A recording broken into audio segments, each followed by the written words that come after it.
On December 20th, 1987, the passenger ferry MV Doña Paz collided with the oil tanker Vector in the Tablas Strait in the Philippines, causing both to sink. In the ensuing chaos, 4,386 people would lose their lives in what would become history's deadliest peacetime maritime disaster.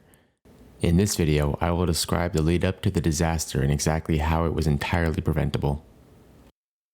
The Himayuri Maru was built in Hiroshima, Japan in April of 1963.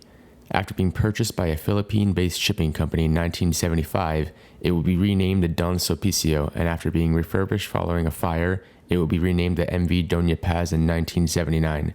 From this point on, it would service a route ferrying passengers from Manila to Tacloban and back. In the early morning of December 20th, 1987, a small motorized tanker known as MT Vector was en route to the island province of Masbate from the province of Bataan. On board were 13 crew and 8,800 barrels of petroleum products, totaling over 1 million liters of extremely flammable fuels. Vector was operating without a license, a lookout, or a properly qualified master. The Paz was coming from the island of Leyte, carrying passengers to Manila looking to return in time for Christmas. The Paz had a passenger capacity of 1,518, and on that day the manifest showed that there were 1,583 passengers and 58 crew on board. However, this proved to be false. Because it was Christmas, boarding tickets were being illegally purchased on board for cheaper rates, and those who purchased these illegal tickets would not have appeared on the manifest. Similarly, anybody holding a free boarding pass and any child under the age of 4 would also not appear on the manifest. In reality, the real number of passengers on board was 4,341. Passengers were reported to be sleeping on the floor, in corridors, on the decks, and in bunks crammed with 3 to 4 people in each. The crew, on the other hand, were having a party, drinking beer and watching TV in the rec room, playing loud music and laughing in the bridge. The captain was reported to be watching a Betamax video in his cabin. In all, only one inexperienced crew member was actually monitoring the ship's bridge before the incident occurred. The collision took place at around 06:30 Philippine Standard Time. While most of the passengers were asleep, they would be rocked awake by a violent explosion. The highly flammable diesel, kerosene, and gasoline on board Vector had ignited, and it was spreading to the Paz quickly. The power went out in the following minutes, and the lights on board going with it. Making matters worse, the fuels from Vector had formed a layer of flames over the surrounding water, preventing escape from the spreading fire on board. Jumping over would have seemed a better gamble than remaining on the burning ship, but the lockers containing the life jackets were locked. Some passengers were seen clutching to suitcases to keep afloat in the open water. Even if they did decide to jump overboard to seemingly relative safety, the waters in the Tablas Strait are filled with sharks. There was almost no feasible way to escape the disaster on board the 2 boats. The crew couldn't even radio for help as there was no radio on board. Authorities wouldn't even hear of the collision until 8 hours after it had happened, and it would be a further 8 hours before a search and rescue team could be assembled and launched. However, by pure coincidence, a passing inter-island ship known as the MS Don Claudio had witnessed the explosion. 1 hour later, the captain and crew had found and rescued all survivors, enabling them to climb on board to safety by casting a net into the water.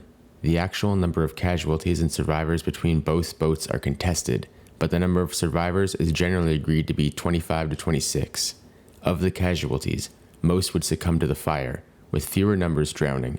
In addition, some 300 shark-bitten bodies were recovered. In total, 4,386 people would lose their lives in those waters.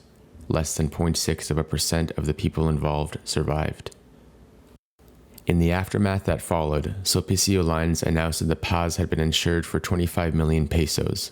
They agreed to indemnify the survivors the amount of 20,000 pesos each, which is about $560 in 2022 for each victim. However, this only applied to those victims listed on the manifesto, and not those who were on the boat unregistered. Hundreds of family members of the deceased staged a rally at a public park demanding that Sulpicio Lines indemnify those not listed on the manifest. Sulpicio Lines was eventually exculpated of fault regarding the accident, with the blame landing on Vector, which was not seaworthy, and his parent company Caltex.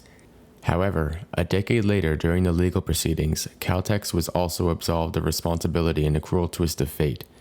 According to transcripts of the legal proceedings, prior to the accident, a representative from Caltex inquired about Vector's certificate of inspection, and noting that it would expire less than 2 weeks before the accident would eventually take place, was promised by an operations manager that they would be sent a copy of an updated certificate prior to the voyage. This ended up absolving Caltex of culpability on the grounds that they believed the vessel would be seaworthy at the time of the voyage, which turned out not to be the case. For the next several decades, most of the victims' families would receive little, if any, compensation for the accident.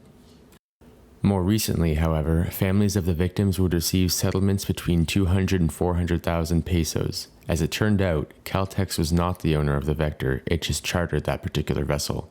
Still, Caltex was ordered by the Louisiana court in the United States to provide these settlements to registered passengers of the Paz, with unregistered passengers receiving lesser settlements.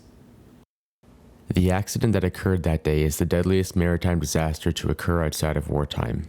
As with most disasters, a combination of human error, carelessness, and blatant disregard for safety guidelines would, as it almost always does, culminate in the tragic loss of human life. I'd like to thank all of you who have made it this far. Thank you for your continued support and interest. I've had a good time interacting with all of you in the comments, and I'd like to take this moment to remind you to like the video if you enjoyed it, and subscribe to the channel to support it. If you're interested in the sources I used, they can be found below.